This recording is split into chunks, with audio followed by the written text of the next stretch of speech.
Un saludo para todos y bienvenidos al segundo programa, Vida Coherente, que ahora le agregamos una característica, se va a llamar Vida Coherente Interactivo. El primero, bueno, se trató, ya saben, de paso es nuestra transmisión número 50, si contamos los domingueros y Vida Coherente Interactivo, sería nuestra transmisión número 50. Y la primera, lamentablemente, la tuvimos que dedicar, no lamentablemente, por suerte la pudimos dedicar al terremoto de la Ciudad de México, y había prometido que íbamos a desarrollar el tema hoy.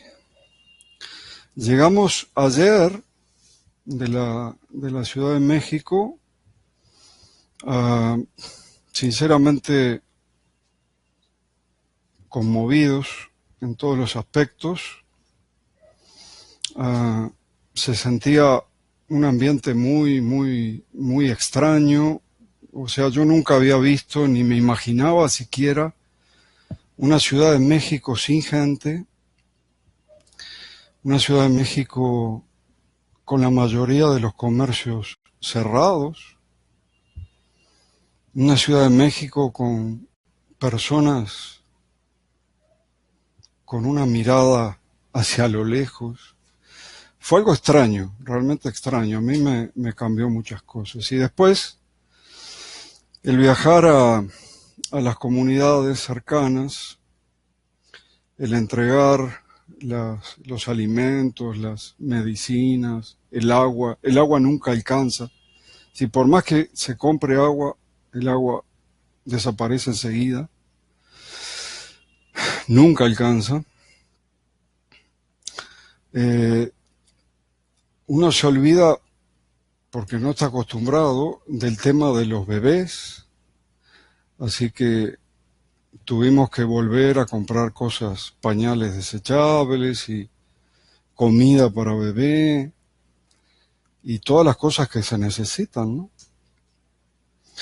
Bueno, y el contacto con esta gente, la amistad que se logró hacer también con el equipo al cual nos sumamos, que básicamente es un albergue, pero también es un centro de acopio de personas, de civiles para civiles, nada de instancias políticas, civiles para civiles. Y no hay ley que pueda decir lo contrario, porque por derecho humano, nada más, yo puedo regalar lo que quiera a quien quiera. Si yo me acerco a alguien y le digo, toma mi auto y le entrego las llaves, nadie me lo puede prohibir. ¿Ah? Esto es lo mismo, y a esta gente ya la han frenado los soldados y han hablado y han seguido de largo a donde iban y no hay ningún tipo de problema. No es cierto lo que está diciendo la gente. Claro, si yo me voy en un camión de esos tipos, ¿no? Pero se van autos comunes, autos que andan siempre por la calle y no hubo ningún problema. Nosotros anduvimos en una CrossFox. Nunca imaginó el dueño, Víctor, que podía entrar tanta cosa allí. De paso, un saludo para David Lerner y para Víctor Rodríguez, que es su sobrino. Ellos se ocuparon de llevarnos, traernos, alimentarnos y todo lo que necesitan las personas cuando viajan. Fue una experiencia muy bonita ver jóvenes, muy jóvenes, coordinando y a cargo de albergues, muy bonita, y albergues organizados. O sea, no era un albergue solamente, tiene por supuesto habitaciones, algunas se destinan para acopio, tienen un comedor improvisado enorme, llevan la comida en ollas gigantes. Pero al lado, lo que era un bar, se convirtió en un centro de atención, escuchen bien, de atención de terapias psicológicas, médicas y alternativas. O sea, ningún problema con nosotros y con las terapias alternativas, porque saben que funcionan. Así que, bueno, dentro de todo, o sea, fue un gran esfuerzo, una noche entera sin dormir, pero una experiencia única que nos hizo replantear muchas cosas en cuanto a los objetivos de esta sociedad civil, se llama Vida Coherente, y vamos a volver. La semana que viene vamos a volver a Ciudad de México y vamos a ir también a Oaxaca. O sea, las ayudas ahora se extienden en el tiempo porque esa comida y esas aguas y esos medicamentos se van a ir gastando. Hay gente que quedó directamente sin nada. Así que la ayuda tiene que ser sostenida por un tiempo al menos, ¿no? Y nos vamos a ocupar de eso. Muy bien. Va a ser una actividad más de Vida 40, así que seguimos recibiendo las donaciones de ustedes que hicieron posible esto. Esto es de ustedes. Estos fueron dos cosas. El pueblo de México, que yo lo veo muy organizado, solito, y por un lado, y después el cariño que a México le tiene el mundo, porque hemos recibido de Estados Unidos, de España, de Colombia, de Costa Rica, de muchos lugares, es decir, no solamente de México, hemos recibido donaciones. Y bueno, también tenemos que ir a los otros lugares porque hay lugares que verdaderamente no fueron atendidos y eso sí, el olvido sí que es una tristeza. Muy bien, sentir con el cerebro, así se llama el programa de hoy, sentir con el cerebro. O sea, eso es un título con trampa, porque nada malo sentir con el cerebro tiene centros emocionales que son usados normalmente, así que incluso las nuevas tecnologías de escaneo cerebral, la resonancia magnética funcional, por ejemplo, resolvió varias cosas con el tema del cerebro. Por ejemplo, sentir y pensar siempre van juntos. No se puede separar el sentir del pensar. Eso ya lo dije más de una vez. Lo hizo Juan Jacobo Rousseau en el siglo XVIII, se le perdona por haber sido en ese momento, pero ahora con las tecnologías de escaneo cerebral en tiempo real, sentir y pensar van juntos. Lo cual está perfecto porque una persona que piensa y que no siente es un sociópata. Y una persona que solo siente y no piensa quedaría muy raro, ¿no? Sería una especie de impulsividad fuera de lo normal y fuera de lo común. Entonces, esa es una de las cosas que resuelve las nuevas tecnologías de escaneo cerebral. Y otra cosa que resolvió, y por eso lo mencionamos tantas veces, es que el contacto visual, solamente el contacto visual con una persona que resulta atractiva, solamente que resulta atractivo, pone a funcionar prácticamente los mismos mecanismos, segrega casi las mismas sustancias de esa cosa que llamamos enamoramiento. El enamoramiento lo usamos siempre como ejemplo porque es una de las emociones más particulares, más extrañas. Generalmente las emociones positivas tienden a decaer solas, en cambio las negativas se mantienen en el tiempo. Mientras dure la contingencia, mientras dure el problema, la emoción negativa se mantiene. En cambio el enamoramiento es una emoción positiva que se mantiene por lo menos 2 años y medio, 3 años, ¿verdad?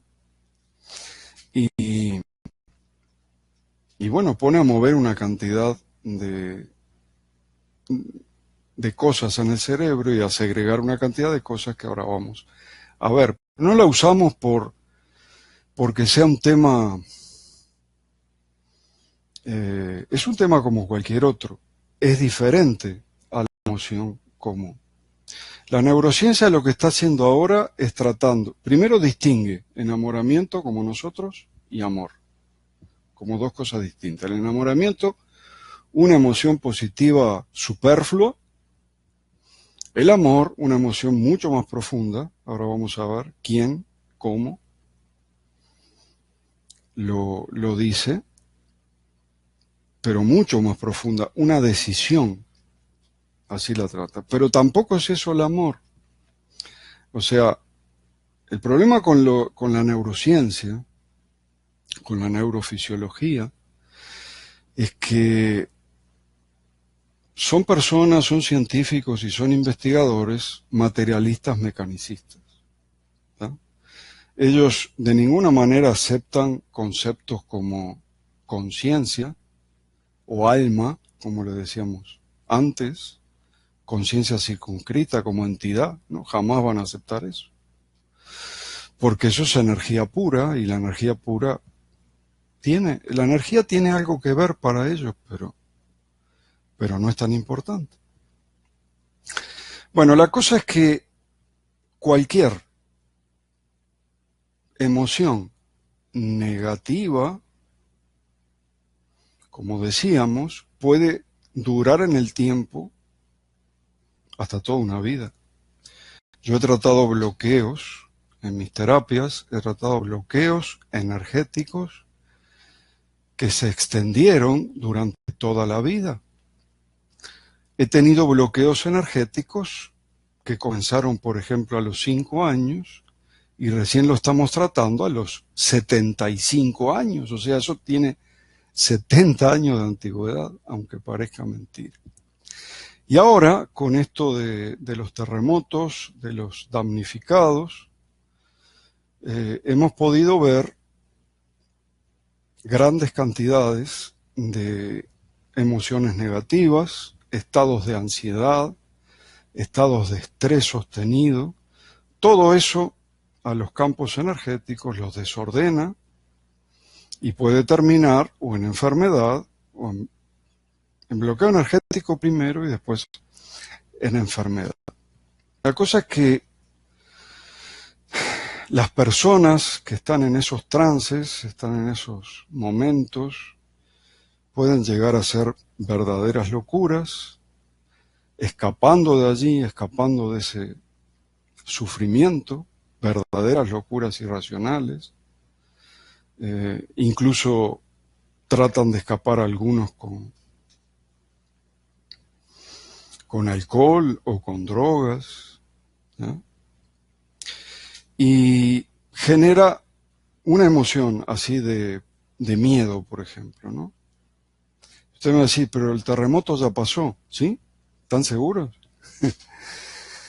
Bueno, en la comunidad que fuimos, que fue Vida Coherente, en Xochimilco, San Gregorio se llama, hoy colapsó una vivienda gigantesca de más de 100 años de antigüedad, colapsó totalmente, cayó sobre autos, las viviendas de otras también se vieron afectadas. O sea, hay una sensación de miedo. ¿Qué pasa? Bueno, esa casa ya vivió el terremoto de 1985, después la habrán pegado con cinta, no sé.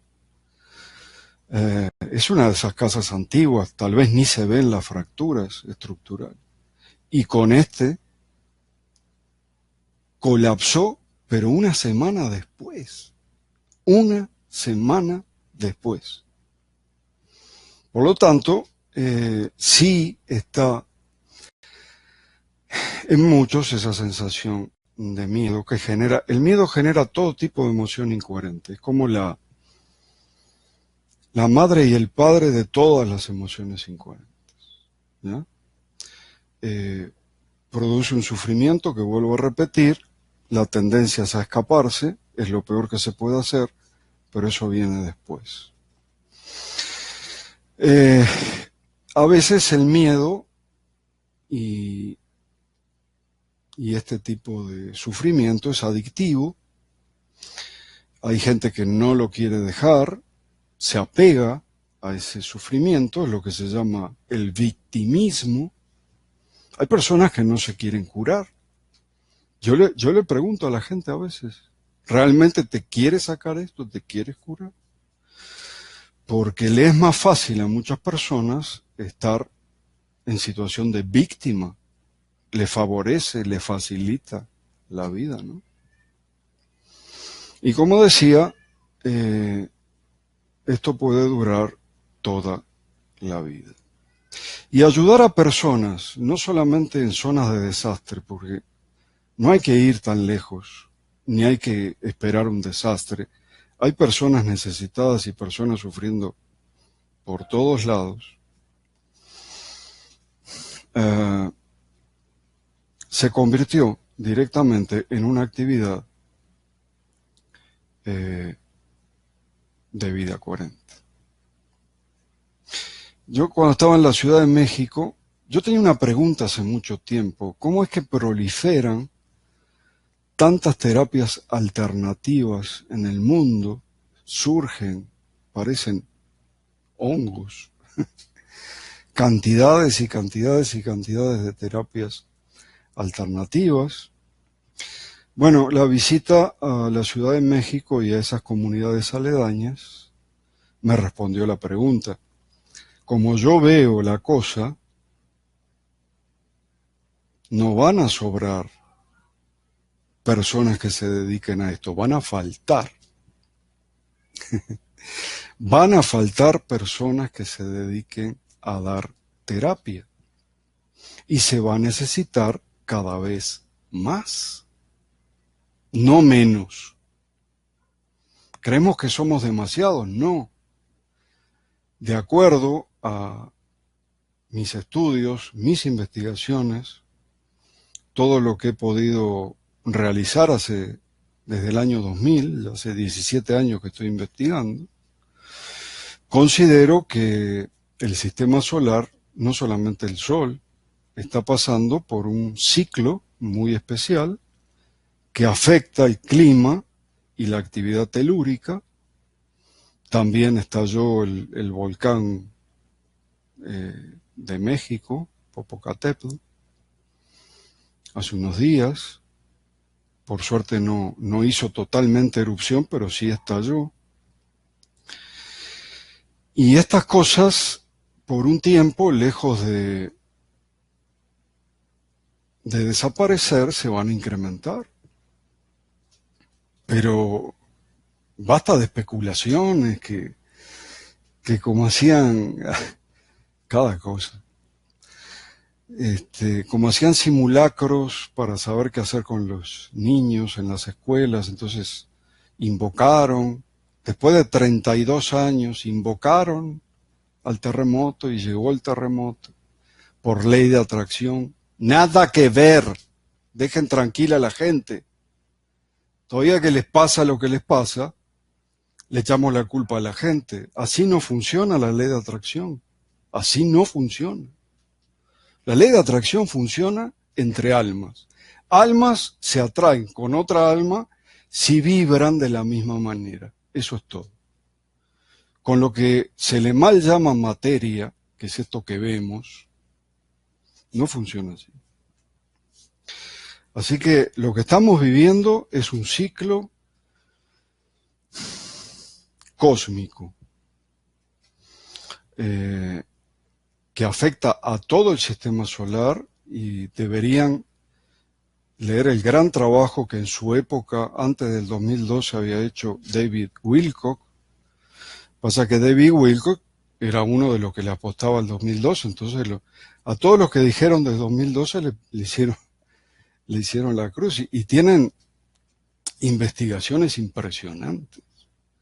David Wilcock demostró que todo el sistema solar se está calentando, todo el sistema solar. Así que él era uno de los que decía, el calentamiento global es un hecho, pero no es el hombre, el 1% será, que afecta. Esto en realidad es un ciclo cósmico, pero no es ese mi tema.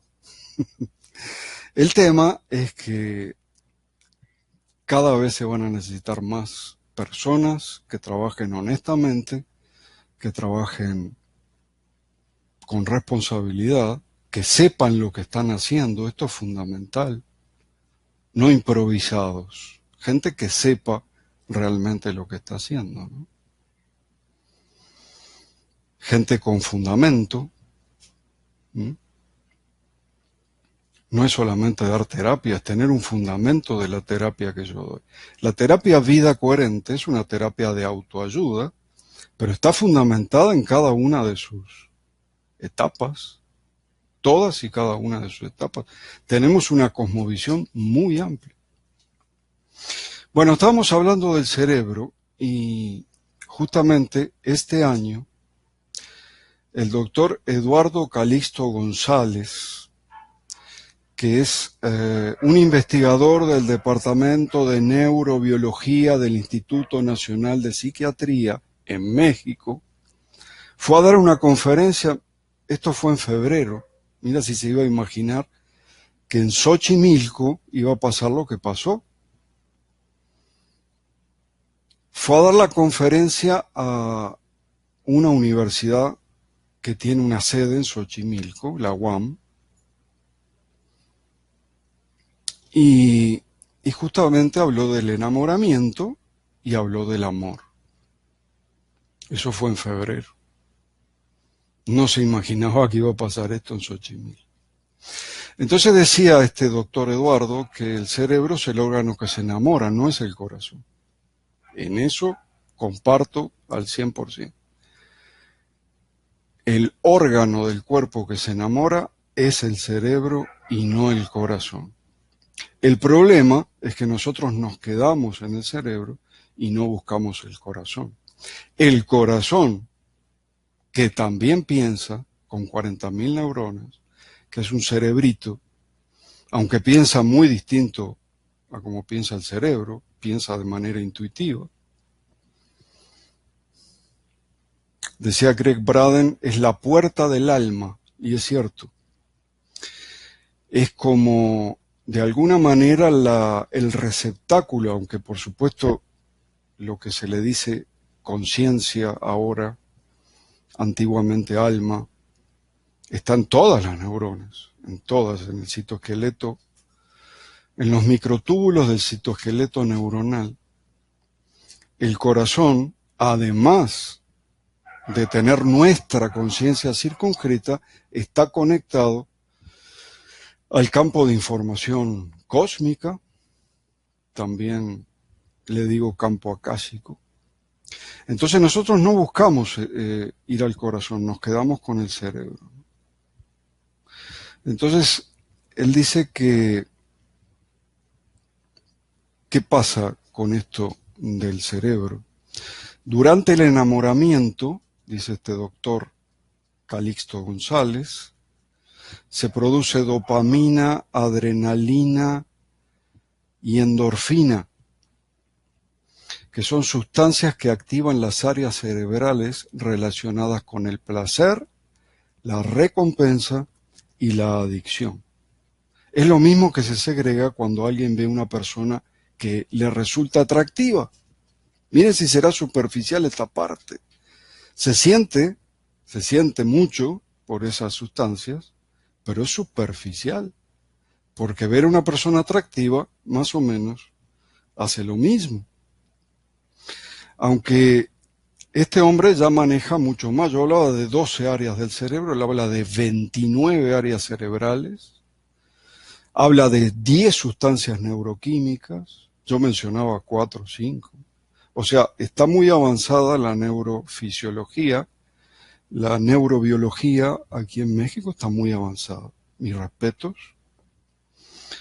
Y muy avanzada con respecto a los países del primer mundo, ¿eh? Porque esto de 29 áreas cerebrales me dejó impactado y tantas sustancias también. El problema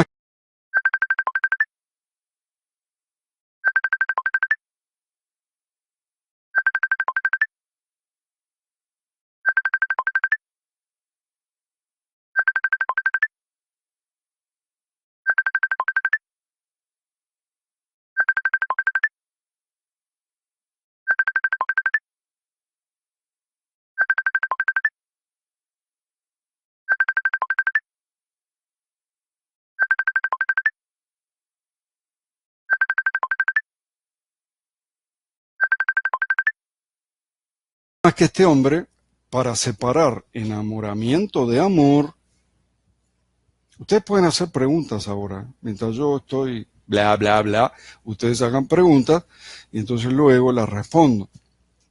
¿Ok? Y no se enojen si no puedo responder todas, porque las podemos responder en el dominguero, las podemos responder el próximo miércoles. Si no hay tiempo, no vamos a responder todas. Tampoco hacemos selección de preguntas, a menos que no se entienda. Muy bien.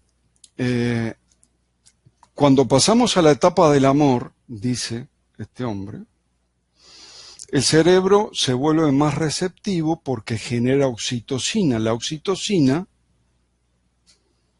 que yo pensaba que venía con el enamoramiento enseguida, él dice que es una etapa posterior.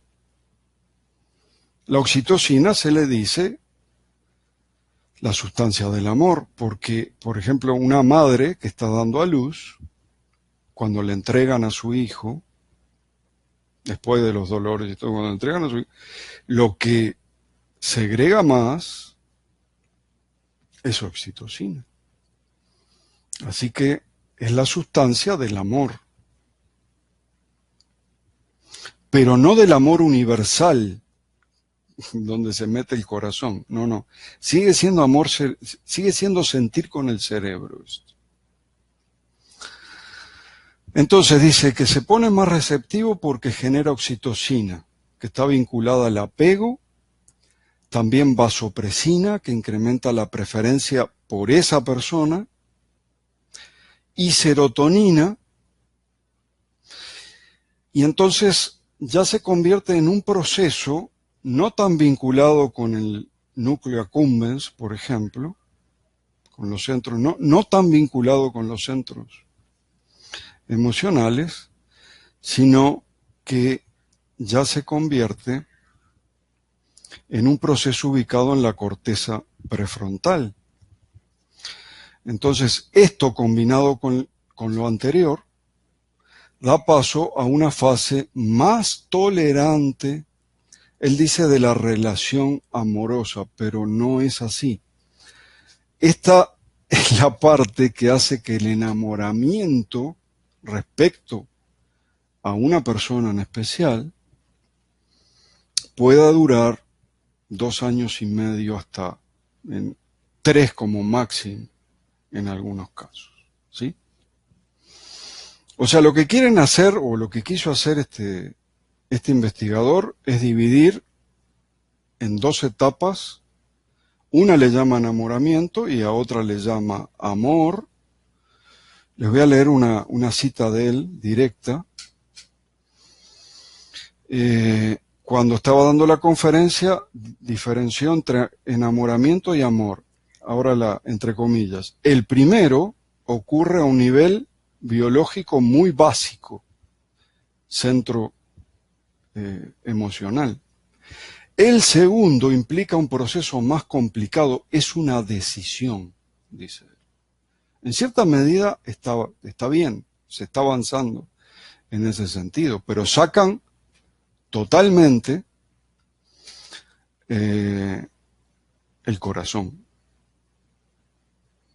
¿Y qué es el enamoramiento? ¿Cómo se define? Bueno, personalmente lo defino como un estado psicofisiológico con múltiples características, elementos y reacciones que actúan de manera tal que una persona es impulsada a magnificar las cualidades positivas de otra de manera inconsciente y se entra en un proceso de idealización. O sea, no me estoy relacionando o enamorando de una persona, de esa persona. No, me estoy enamorando de mi idea de la persona. Yo fabriqué una idea de la persona basada en una cantidad de necesidades que tengo, tal vez de la infancia. Y entonces proyecto en esa persona una cantidad de ideas y esa idealización tiende a caerse con el tiempo y empiezan las desilusiones, porque las personas se ilusionan con ese ser ideal que encontraron, perfecto. Y entonces cuando se equivoca, porque es un ser humano después de todo, no se olvidan nunca, cuando se equivoca viene la desilusión. Y cuando viene la desilusión no saben para dónde agarrar, pero no que era perfecto, no, nunca lo fue. Lamento decirte que nunca lo fue. Tú lo hiciste perfecto. La otra persona no era perfecta. Muy bien, entonces, ¿quién es el que idealiza? ¿Dónde está ese proceso de idealización? Desde nuestro punto de vista está en el cerebro y en el ego específicamente. Así que cuando hablamos de que se rompe el corazón, supongo que viene esa desilusión después de la idealización y se rompe la relación, entonces la persona dice, tengo el corazón roto. No, no. Tienes el ego roto. Lo que se te rompió es tu ego, no tu corazón. El corazón, en ese sentido, bueno, puede tener problemas fisiológicos, pero en ese sentido el corazón no se quiebra, al contrario. ¿Mm? Si nosotros partimos de la base que todos somos uno, y eso vengo hablando varias charlas atrás, si partimos de que todos somos uno, entonces la otra persona me afecta a mí tanto como yo afecto a la otra persona. Entonces, lo que decía, ¿se acuerdan? Jiddu Krishnamurti, es que no hay que escaparse del sufrimiento. Nosotros tendemos a escaparnos correr del sufrimiento, lo tenemos siempre atrás, le tenemos miedo. Al tenerle miedo le damos un poder impresionante. El sufrimiento nos corre y nosotros corremos adelante y pensamos que hay un monstruo detrás, no hay nada detrás.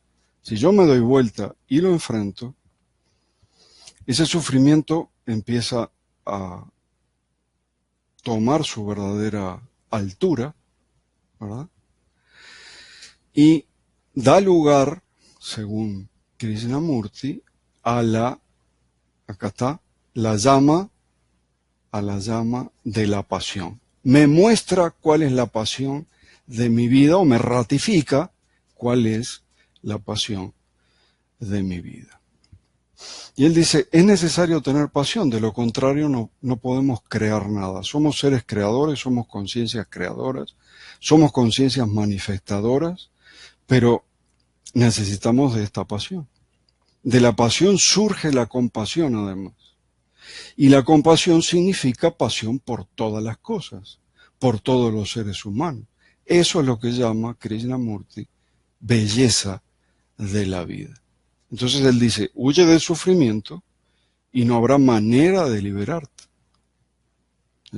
Nosotros tenemos ejercicios que no son para huir del sufrimiento, sino que son justamente para enfrentar el sufrimiento y salir bien parados, ¿no?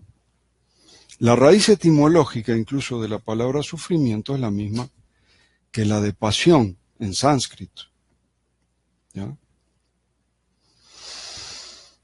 Entonces, necesitamos de esa pasión porque el sentimiento es el que origina todo.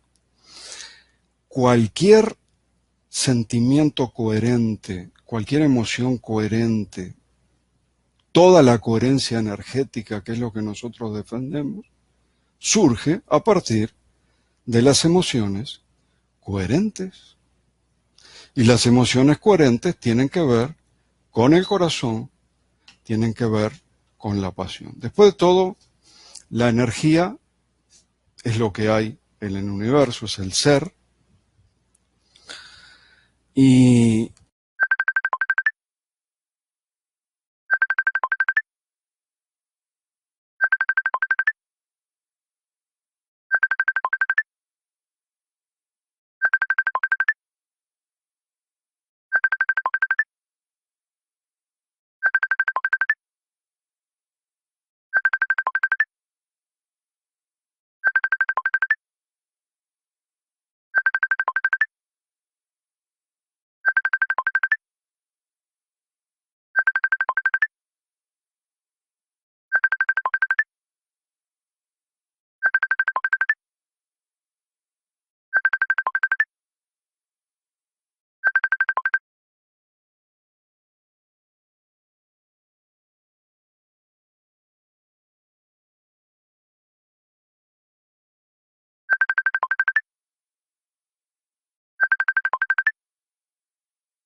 después vamos a hablar un poquito de esto, del paradigma, digamos, energético de la ciencia, que yo se los atribuía más a los rusos que a nosotros, pero resulta que podría llegar a haber antecedentes hasta de 1944 con esto de la energía. Esto lo dice Greg Braden en uno de sus libros.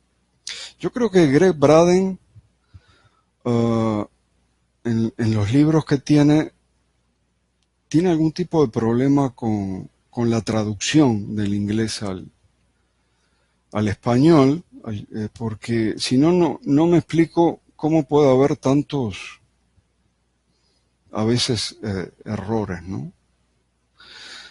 Incluso se le atribuye el antecedente al mismo Max Planck en 1944, que al parecer dijo que existía un lugar en el que solo había energía pura, donde todas las cosas tienen inicio y simplemente se llama E mayúscula, la misma letra que usa Garayeb para hacer los postulados del paradigma energético, del modelo energético. Está hablando de la fuente. Si esto es cierto, Max Planck estaba hablando de la fuente. A mí lo que me parece muy raro, muy raro, es que esto justamente sería la variable subcuántica que tanto buscó Einstein durante su vida, que tanto discutió con Niels Bohr, que Niels Bohr decía que la probabilidad era la esencia misma de la cuántica, y Einstein le decía, no, hay variables subcuánticas que no estamos viendo, y esta sería. A mí me parece muy raro que esta declaración de Max Planck no haya pasado desapercibida por Einstein, que estaba siempre a la pesca de todo lo que encontraba por ahí, tenía que mantener un estatus, un nivel.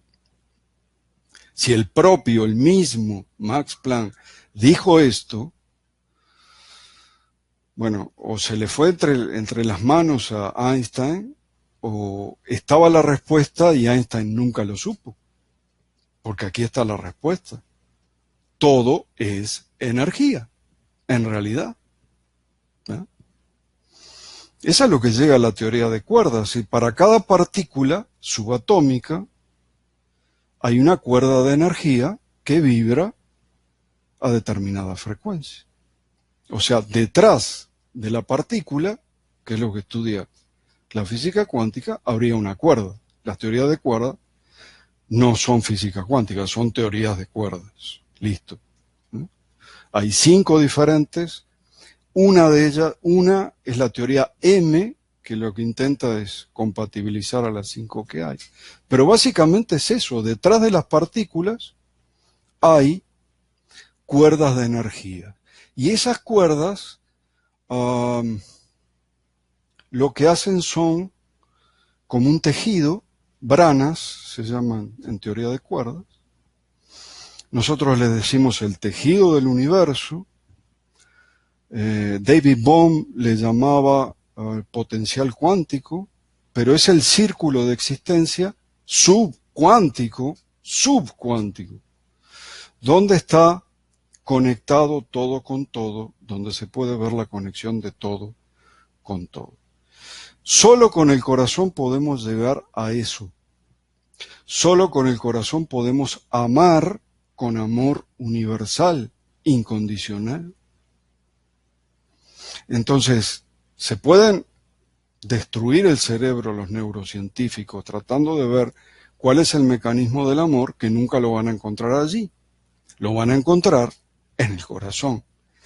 Que el Instituto HeartMath hace 25 años que viene experimentando con el corazón y afirma en cada uno de sus experimentos, estoy hablando de grandes investigadores como Rollin McCarthy, antes de él el Dr. Childress,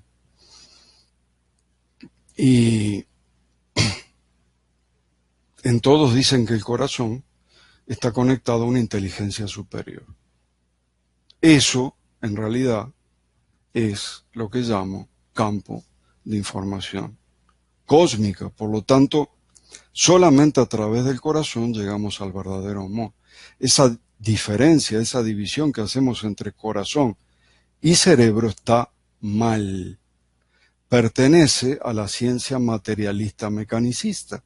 Ahí no hay una E mayúscula de energía de donde todo surge. Voy a tener que investigar esta afirmación de que Max Planck lo dijo en 1944. Me parece realmente rarísimo, pero lo voy a investigar como hago con todo y vamos a ver a qué llegamos. Una frase de Greg Braden dice: microscópicamente no hay nada físico. Ahí hay un error impresionante, ¿no? No puede decir microscópicamente. O subatómico, o subcuántico, pero no microscópicamente. ¿Sí? Ahí debe haber un tremendo error de traducción. No hay nada físico, todo es energía. Y todo es efecto, él dice, de la energía condensada. Yo quiero que algún físico, no hay por ahí, buen samaritano, físico, teórico, que me busque, porque yo sé que no existe. La famosa condensación de la energía, porque la energía no se condensa, se vuelve más lenta nada más, pero no se condensa. Y aquí, Greg Braden, o lo está diciendo él, o está mal traducido. Quiero pensar que está mal traducido. Vamos a darle chance al bueno de Greg. Y que vivimos en un universo lleno de energía, y que Planck ya lo aprobó, que estamos todos conectados a través de nuestra propia energía. Bueno, todas las cosas que ya sabemos, las repite en un libro. A ver, no veo preguntas. ¿El texting muscular tiene que ver con el corazón? No sé. No sé ni lo que es. ¿Se puede amar sin enamoramiento? Sí, se puede amar sin estar enamorado. Claro que sí. Claro que sí.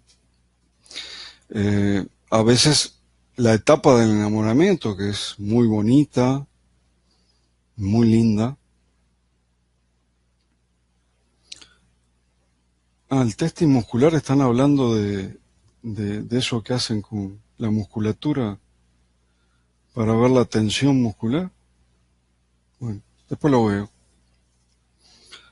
No, no tiene nada que ver con el corazón. Se puede amar sin enamoramiento, sí, por supuesto, porque son dos procesos totalmente diferentes.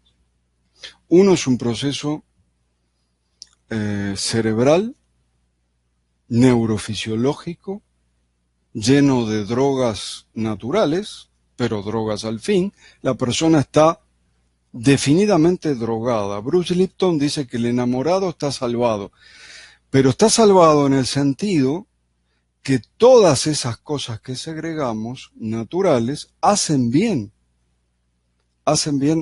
físicamente, curan enfermedades, etcétera, etcétera. Es bueno enamorarse, es una etapa hermosa, pero no es el amor. O sea, si yo no paso y doy el salto al amor universal a través del corazón, a través de la conciencia y a través del campo de información, máximo te doy 3 años. Y después se separan porque no hay otra cosa.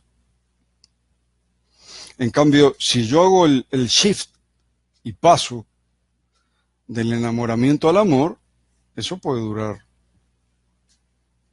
lo que se necesita. Espero haberme explicado. Otra. Parte del vivir desde el sentir con el corazón, con amor universal, incluye nuestro amor por nuestros hermanos menores, los animales. ¿Deberíamos dejar de comerlos? Totalmente. Totalmente. Yo creo que todos los que están mirando deben haber visto un perro a los ojos. Hay un alma allí. ¿Cómo vamos a...?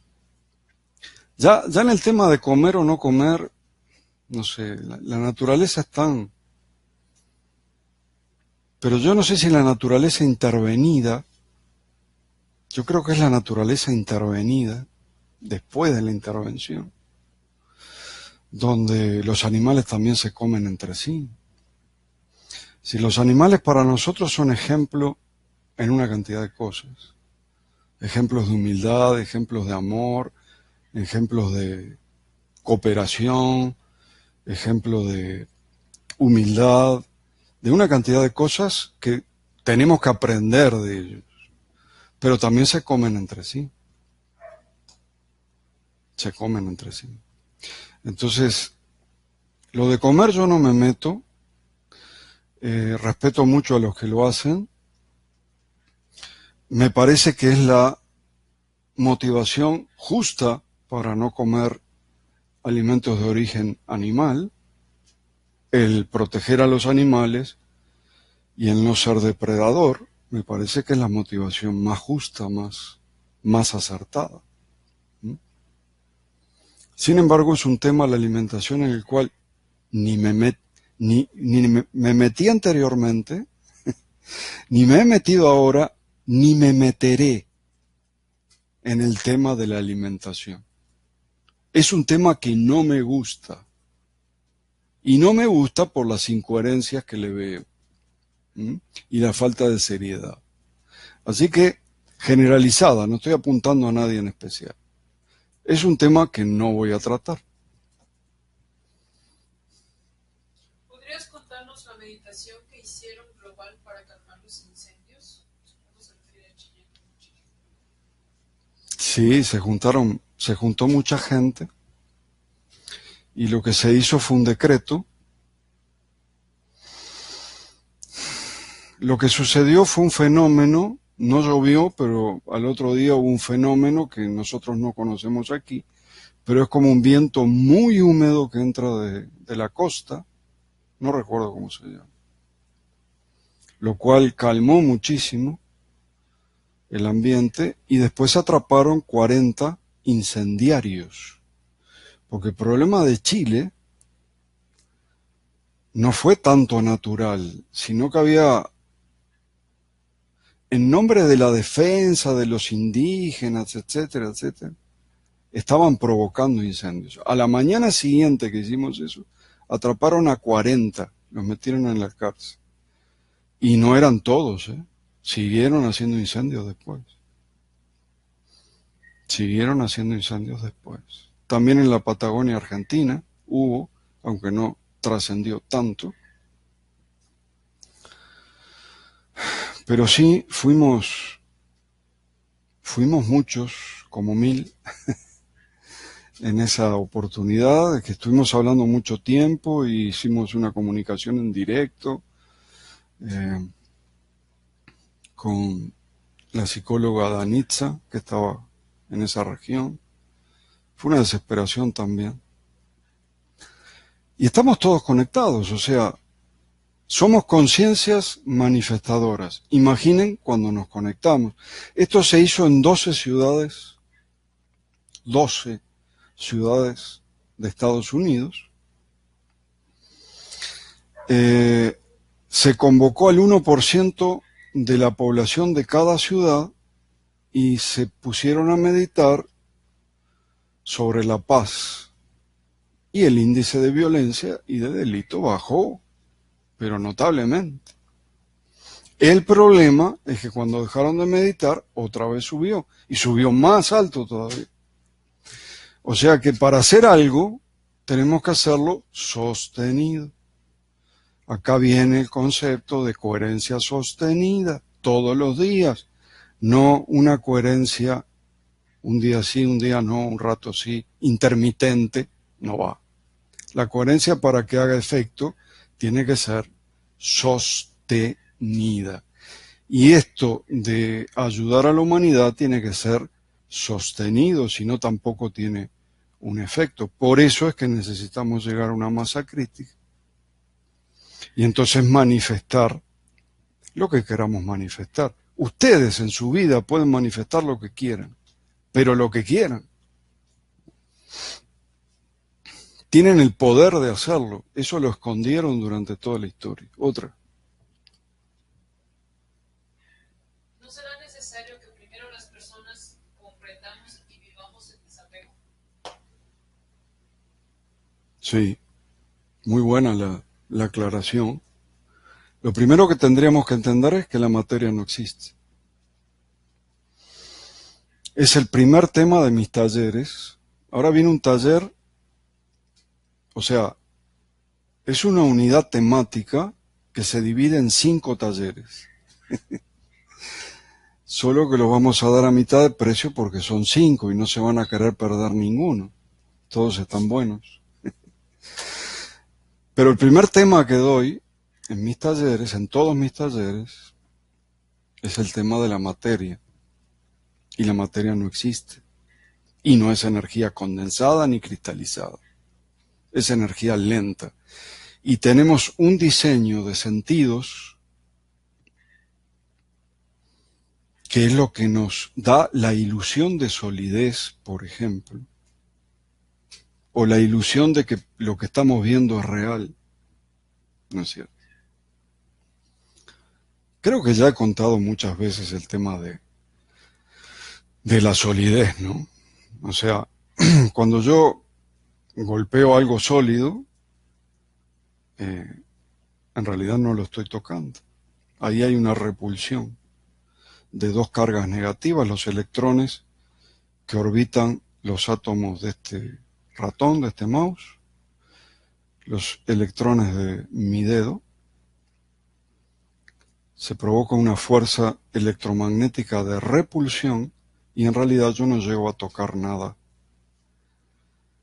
Creo que lo estoy tocando, pero hay un espacio allí infinitesimal. Entonces, si no lo puedo tocar, ¿cómo puedo afirmar que esto es sólido? Siendo que el átomo es vacío prácticamente. ¿Cómo de una cosa vacía puedo crear algo tan sólido? Bueno, esa fuerza de repulsión peina las terminales nerviosas que mandan un pulso eléctrico al cerebro y me dan la ilusión de solidez. ¿Okay? Entonces, para el desapego, lo primero que hay que entender, pero no entenderlo teóricamente, entender en serio que la materia no existe. Entonces, cuando uno toma conciencia que lo que hay es energía, luz e información consciente y coherente, cuando uno toma esa conciencia, se desapega automáticamente, porque no es que lo material se destruye, porque además no se transforma, no se destruye. La misma ley de conservación de la energía funciona para lo que llamamos materia, por supuesto, porque la materia también es energía. Es una de las formas en que se manifiesta la energía. Si entendemos eso, pero no si lo entendemos en teoría, si tomamos conciencia que lo que existe no es la materia, sino la energía, nos vamos a empezar a desapegar.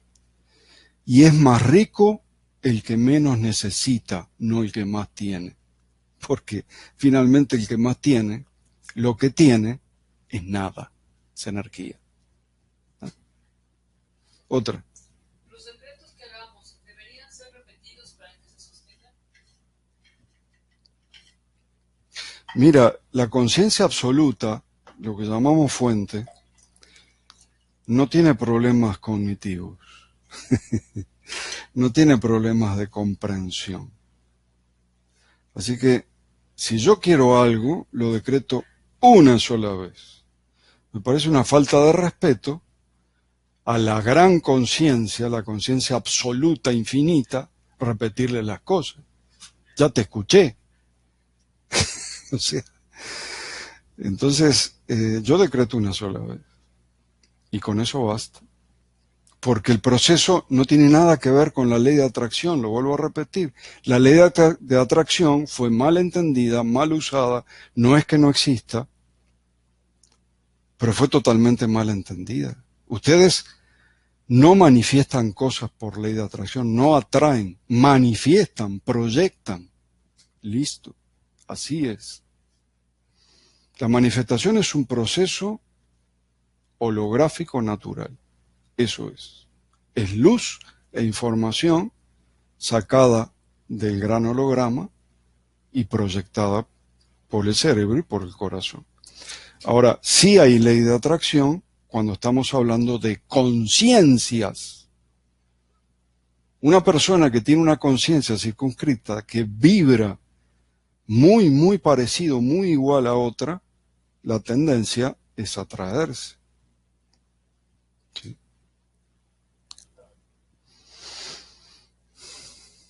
¿Otra? Entiendo lo que dices, que no podemos tocar nada, pero cuando te cortas con un cuchillo, ¿qué pasa con la piel? ¿Cómo es que se corta?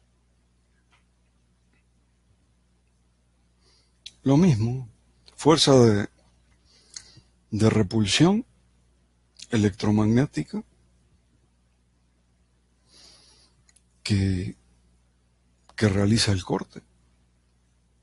Es lo mismo, es exactamente igual. Te estoy diciendo que no se puede tocar nada, porque si tocaras algo, crearías una reacción en cadena. Y una reacción en cadena, a nivel atómico, ¿ustedes saben lo que es? Es la bomba atómica. Así que no puedes tocar, harías una reacción en cadena. Lo que corta es lo mismo, es esa fuerza de repulsión. ¿Sí? Ahora me van a decir, en una reacción en cadena, ¿se tocan las cosas? Sí. ¿Y en una reacción química se tocan las cosas? Sí. Yo estoy hablando de la vida diaria, no de las reacciones químicas. ¿Ok? Las reacciones químicas sí, se mezclan y se tocan. ¿Alguna otra? El ejemplo del cuchillito, años hace que lo tengo. No pasa nada con el cuchillito. No podemos tocar nada, la materia no existe. Listo, punto y aparte. Y el que siga con eso es porque no lo quiere entender. No lo quiere entender. Bueno, esta poderosa energía parece ser una red estrechamente tejida que conecta a todas las cosas y al mismo tiempo nos influencia esencialmente en esta red de manifestación a través de nuestra propia energía. Les leí una cita de un libro de Greg Braden. Lo que pasa es que tenemos un arreglo con Greg y estoy publicitándolo. No, no es cierto. No es cierto. Pero esa frase está muy bien. ¿Ya? Red de manifestación a través de nuestra propia energía. Y eso es lo que va a hacer la masa crítica. Finalmente va a manifestar una realidad totalmente diferente. Creo en la masa crítica. Creo que todos estos procesos cósmicos que provocan esto tan grande como los huracanes y los terremotos son parte del proceso. Esto va a despertar muchas conciencias. Y finalmente, sí creo que llegaremos. No sé si lo voy a ver yo, no sé si lo va a continuar mi hija, no sé. Ya veremos. No es relevante el tiempo porque el tiempo en la verdadera realidad no existe. Y el tiempo puede ser un tema en sí mismo, ¿no? Ya sabían que el tiempo cuántico va hacia atrás y hacia adelante indistintamente, y desde el presente puedo cambiar el pasado, todo eso está demostrado, ¿no? Cuánticamente. Pero ahora lo que afirmo es que en la verdadera realidad, en la totalidad, ¿cómo va a haber tiempo en la totalidad? Si se va si una información va de un lado a otro en tiempo cero. Ni tiempo ni espacio. Eso se vive acá. La fragmentación la vemos acá. La mentalidad de lo fragmentado, de la parte y de las partículas, lo vemos acá, en esta experiencia de tercera dimensión. La verdadera realidad se llama, nosotros le decimos la fuente, pero para el padre de todo esto, que es David Bohm, sería la totalidad, donde se ve la conexión de todo con todo. Entonces, los tiempos coexisten.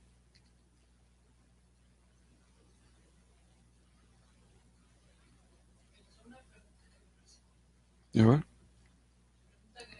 ¿Cómo aplicar vida coherente a los niños? Unas ideas,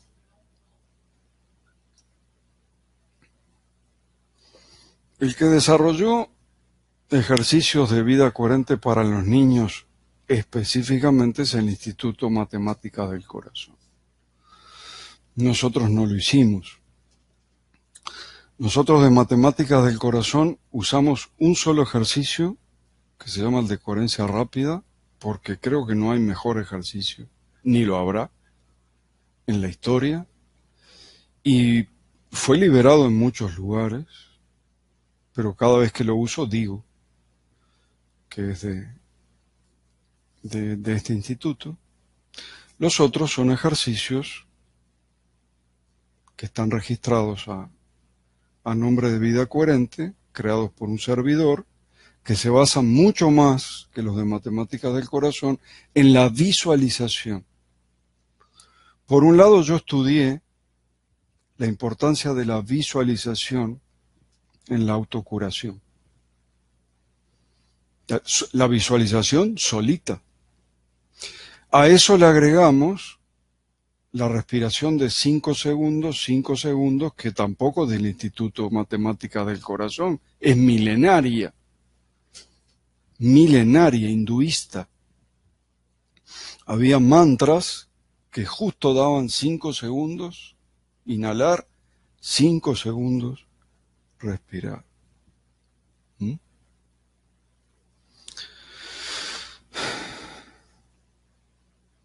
Bueno, y luego sí utilizamos también la memoria emocional, que es muy importante para estos ejercicios. Y las características cerebrales. El cerebro no distingue ficción de realidad.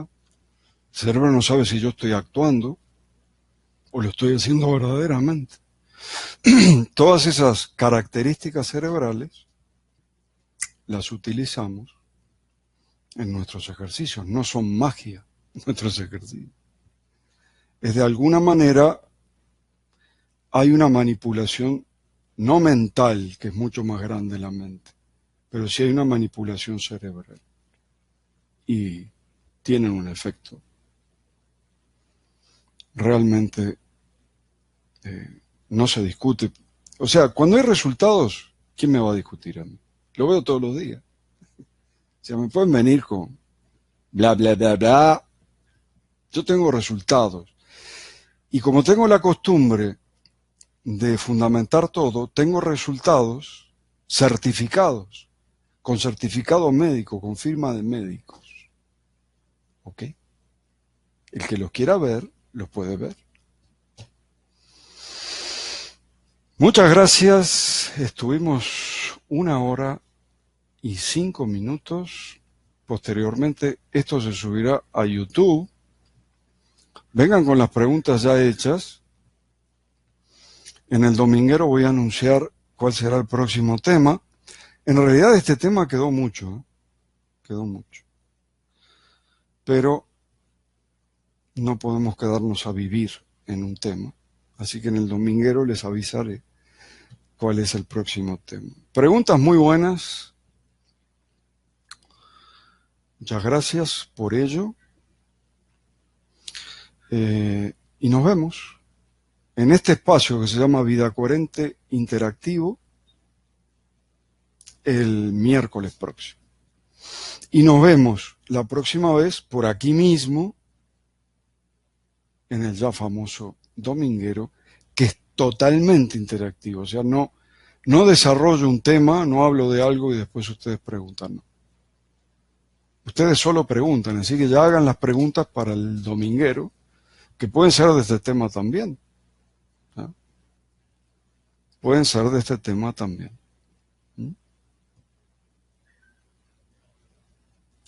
Que estén bien.